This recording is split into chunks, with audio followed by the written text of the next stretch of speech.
with TT on Hot 87, number one for hip hop. My special guest today, she's back, Muni Long. Yeah. Nobody loves me like you love Nobody.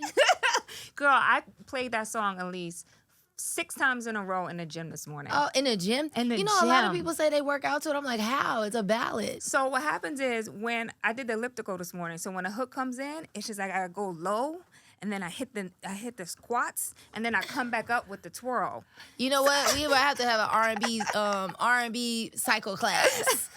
I would host that. I'm not gonna ride the bike, but I'll host. That song is so special. Oh, it's thank a you. special song. Did you know that in the recording process? No, I'll be writing from my heart, just pure. Whatever comes out. If I like it, I keep it. If not, I'll be like, let me do it again. And it took me about like 30 minutes to make perfect it. That song? Yeah, I didn't know what it was going to be because it was just piano at the time. Yeah, just like I was channeling. Channeling. Channeling what? I call it the God whisper. You know, like whatever I hear, like however the track is making me feel. And then literally the first thing that comes to my brain, I don't even think about it. You just let it go, let it fly. I love that. I feel like you're just such a special artist. Like, I appreciate what you contribute to the culture musically. Thank you. Incredible songwriter. Just have so many layers to your art. And I really do appreciate that about you. Thank you. And as someone in this business who's been in the game for a while, you don't always get that. And it's good when an artist like you breaks through. Oh, thank you so much. All the clutter, breaking through. I feel like it's balanced. Like, I think the reason why what I do works is because there's all these other, I don't want to say different, maybe like on a different opposite spectrum of what I do. Like, I think it's a great needed balance. You can get ratchet, you can, hit the club, and then you can come home and just cuddle up and be in love with my stuff. So I'm glad that I can offer that. Yeah, and I think you connect with women so well. And your records. Not just the women though, the men's be in the streets. They be singing for hours and hours. You know what I'm saying? Speaking of that, how did it feel with the Grammys for that? Yeah, because we didn't talk. The last time I hadn't. No, you hadn't gotten a Grammy. Yeah, no, that was insane. I actually didn't expect to get nominated that many times. I was like, fingers crossed just for one. So we got 3 nominations. I had Best New Artist, Best R&B Song, and Best R&B Performance. The categories were stacked. So I was just like, oh, God. I don't know if I got a chance. And then I was still getting my hair done that morning for Grammys. My head was literally in the sink. Wow. And they was like, girl, you won. And my team plays a lot. So I was like, why would you play with me? Like, don't do that. And they were like, no, for real. And I was like, wow. Oh, my God. Yeah, so it was insane. And then the rest of the day, I just was like, I already got my Grammy, so I'm good. I'm good. Yeah, I'm good. I'm just trying to enjoy myself. That red carpet walk was different, It was. And I don't know if people realize this. The Grammys red carpet is long. And then after you finish it, there's an even longer walk inside. So it's work. It is a lot of work, especially if it's hot out there. And like, oh, girl. Yeah. It's a lot. Well, I'm so happy you got that Grammy. We didn't talk after that, but I remember us talking pre that, and I felt it then that you were going to win it because the record was just so powerful and it just, connects so well. But I'm happy that you got it, and I'm happy you're back with another crazy banger. Man, it's such a blessing. It's like, I'm so happy to just be aware of what's happening, be able to like really enjoy it and just sit in the gratitude. I'm just like, man, I'm so grateful that these are my songs and I get to be the one that is like, translating this love and this feeling to the world, because it's like when you see people get on stage and like, I'm so full, like I don't know what to say. That's how I feel all the time, because it's just like, wow, look at how this song is impacting people. It brings me so much joy. Yeah. And I love the fact that you're still just so very appreciative and humble about it. You know what I mean? I would like to, I'm definitely, and hopefully this goes over well, but definitely is not humble because I worked for 17 years to get to this place. And you were a songwriter. People don't know you produced a lot, wrote a lot of hits behind the scenes. Yeah. So you went through the process to get to where you are. Exactly. And so I have this understanding of how rare it is to have this, first of all, this profession, to be able to do this and all the craziness that's going on in the world. I wake up every day and I make music, and that is so amazing and such a blessing. And I don't take that for granted. And then number two, to have continued success over the years and then have multiple successes as an artist. And also someone who has like invested my own money and my own resources, my own relationships to get to this place. Yeah. It is extremely rare. And I mean, I'm just, if you could say that I'm humbled, it would be like, wow, like I'm so grateful that it actually worked. But it's more of an awareness of just like, you know, life is precious. And so I'm not going to like make anyone feel any less because they're doing something else. Right. You know what I mean? Right. Did you manifest this moment in your life? I'm still manifesting. I'm still, every day I wake up and I'm just like, what do I want to get today? Yeah. And I have to beware, like my words are very powerful. I can say something and then it'll appear. Like literally. It's getting shorter and shorter, the time frame. Because it's because your soul is connected to the divine. And when that happens, it breaks through barriers that sometimes it's hard to explain to people who are not that connected. Even when they see me do it, they be like, oh, what a coincidence. I'm like, okay, you don't get it.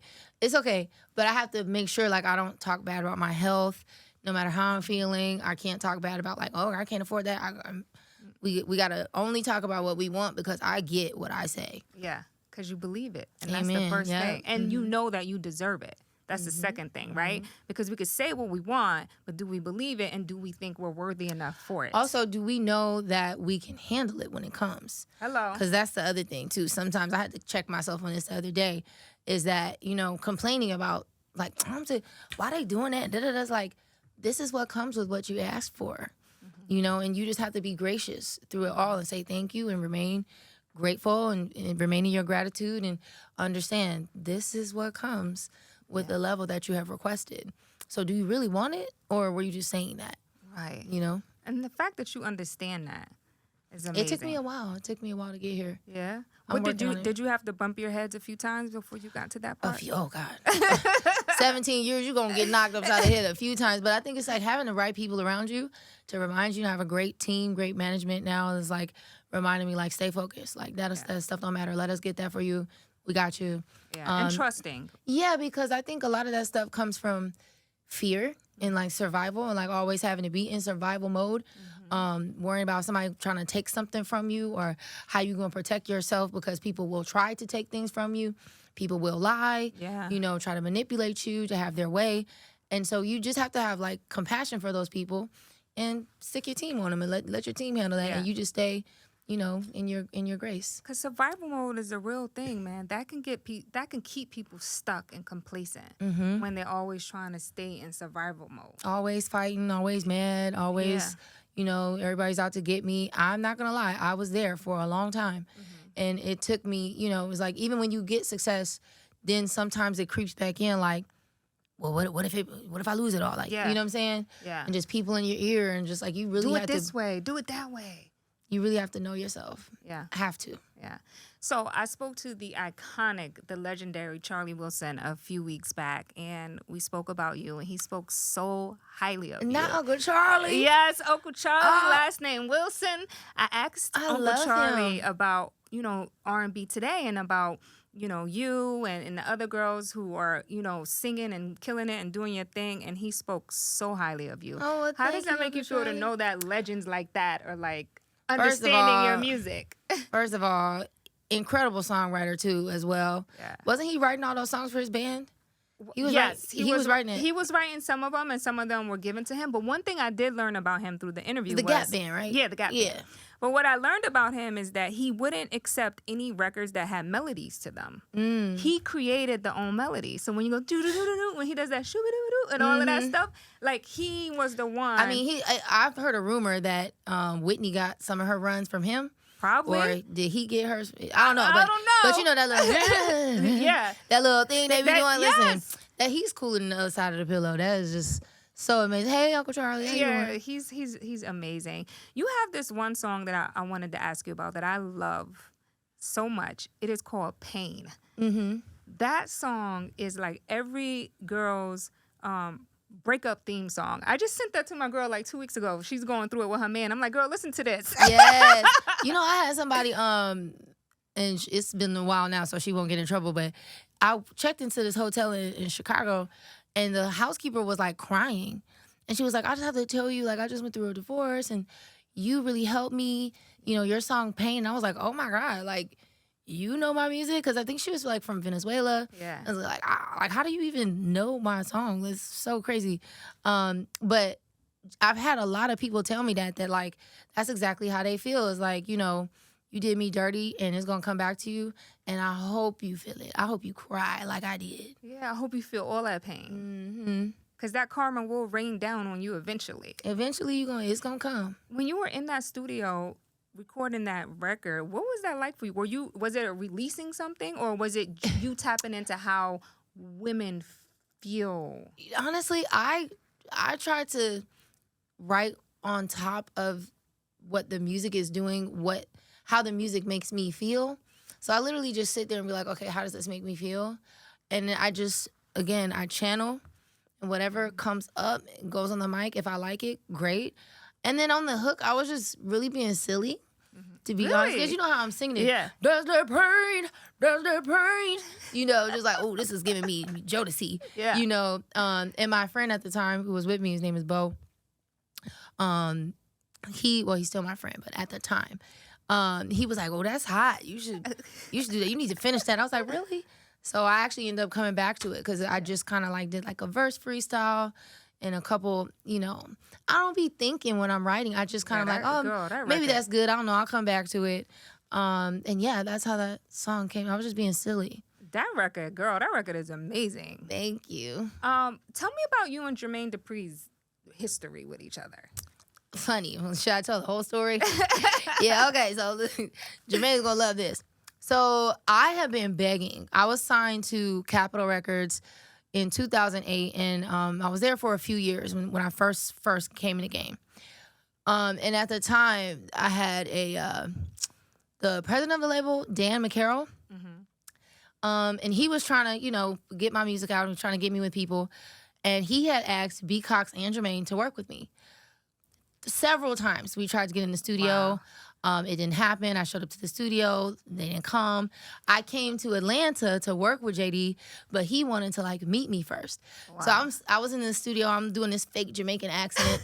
I was like, "What going on?" Just I don't know what I was thinking. I was just being real silly. So eventually he was like, where you from?" Uh-huh. And I was like, "I'm from Florida." He was like, "So you up here faking?" So fast forward, we didn't end up working. I kept trying to make it work several different times, at least 3. Both of them just kind of was just like, oh, yeah, okay, we'll get to it. So I signed with Def Jam. I'm having all this stuff. I do my partnership with them. And my A&R, Naeem, is like, oh, what about JD? And I told him this story. And he was like, nah, we good. we going to go in or we going to work. So we go in the first day. It was me, him, Jonte Austin. We write this other record that they're really excited about, but for me, I just didn't feel like I would be able to pull it off. Yeah. So I'm like, well, I got this one song. It needs a beat. And so it was piano vocal. I played it for them. They was kind of, listening, whatever. Yeah. And then I think Brian played the chords for the bridge, the version that I sang on Soul Train, and he fell asleep. What? Yeah. So I mean, they had been working. You know how they do. They work 24 hours. And it's no shade, absolutely no shade. Yeah. And so long story short, they ended up getting into it. Wow. Obviously, as you can see, they're really excited. Everybody's like, yo, the record is taking off. But originally, it wasn't nobody expected this song to do what it did. It was just kind of just all right, cool, yeah, but you really need to get this other song. Yeah. And so it's been over a decade, almost 15 years of trying to get connect a song with these legendary producers, songwriters, because JD be writing all them songs, and he's super talented. He's incredibly talented, and the fact that he's still so connected, his ear is still so connected to just knowing how to make a song. Yeah, because I talk about that a lot too. It's sometimes producers are putting so much into the record. Like, if you listen to the production of this song, it's very simple. It's very simplistic, It's very simple, and it lets the song be the song. And I think you have to be a very skilled, seasoned professional song maker, not just a producer or programmer, to be able to do that. So it's definitely a double, triple, full circle. And it's God's timing, right? Because who would have, if you would have did it earlier, right, then maybe you wouldn't have had this type of success you're having with this record. I think so. And I think also just like I truly enjoy, this is how, and this is just my observation, this is how you know it's really God that is doing the work, because everyone is blessed in the situation tenfold. It's not just me. Yeah. My blessing blesses others. Yeah. So I've now got several people around me who are having their moment as well in association with this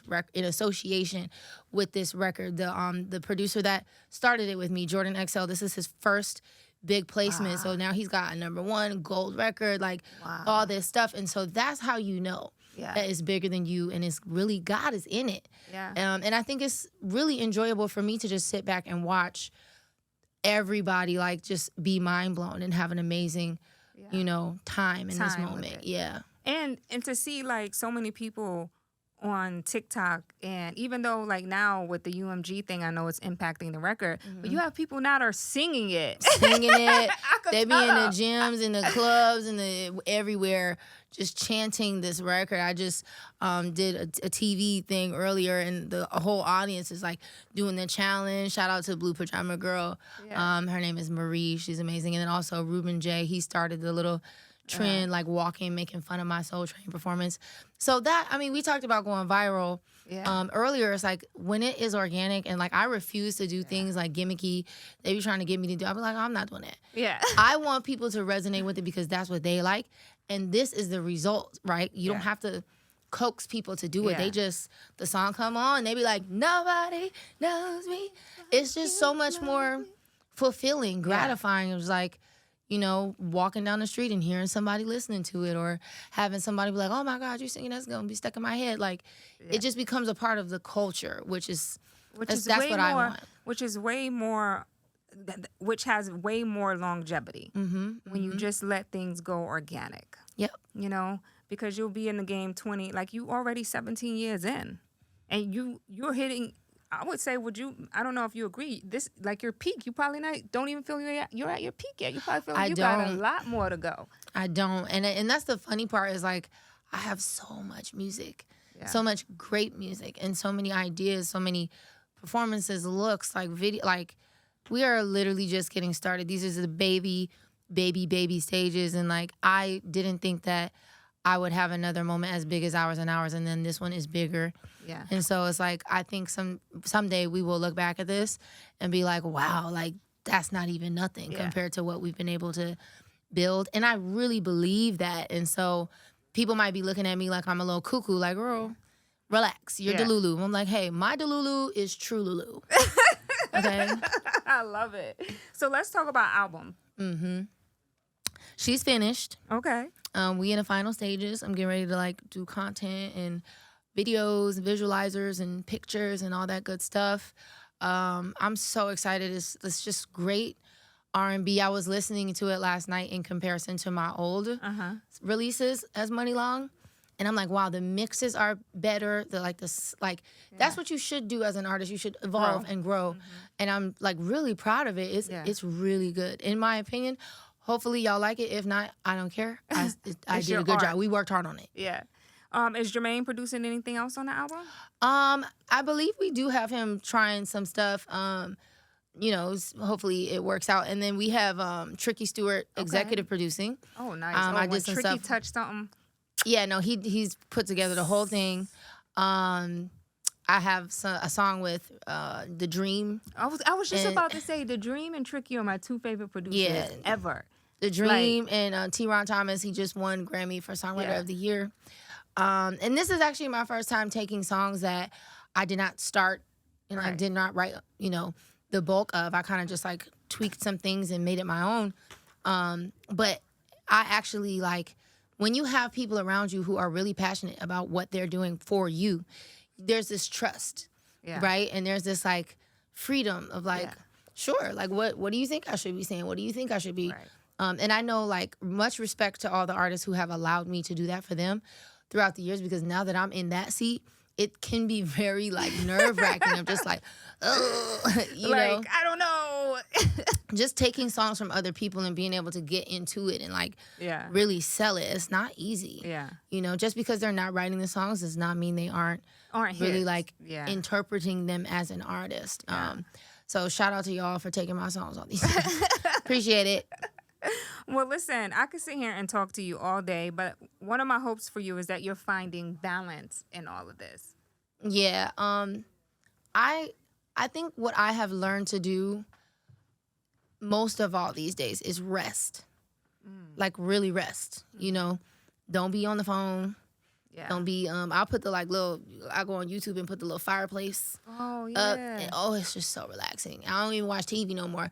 Like I tried to put on a movie. Yeah. And in 5 minutes, I'm pausing and I'm like, this is noisy. Like, you need I just calmness. rest. Like, I'm just calm, just in my bed, you know, curled up with my pillows, warm, got my little socks on, like, and just don't feel like this sense of urgency of like, oh, what I got to do? You know, I just turn off. Yeah. I do have a problem with scrolling on TikTok, but, you know, we're going to work on that. But just relaxing and just like, everything's going to be okay. Yeah. You know? Yeah. Living in that moment. Something liberating about that.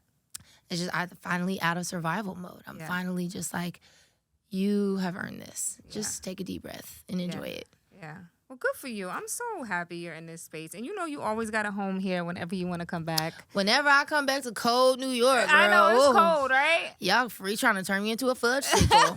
It's so cold. It is so cold up here. I just came back from Turks, and I stepped off that plane. I was like, ugh. Jealous, girl. Why was everybody in Turks and Caicos? I seen it on TikTok. Winter recess for a lot of the kids. Okay. Yeah. I seen it. The water was packed. There was no room. It was nice. It was, and the water's so blue and clear. Mm-hmm. Turks and Caicos. That's where I'm trying to go. You heard that? All right. She need a weekend getaway. A month. A month. Oh, you could record out there too. I know a lot of people go out there and record. See? Yeah. Workation. Yeah, workation. Get the album finished. We out. Yeah, I need to record another song or two. Yeah, exactly. next to the blue water, Shaka. She needs to record. Yeah. Well, listen, it's Muni Long, everybody. Thank you so much for stopping by and tapping in with us today. Thank you. You're always welcome to come back. I love you down. All right, guys, it's Hot 97. Thank you.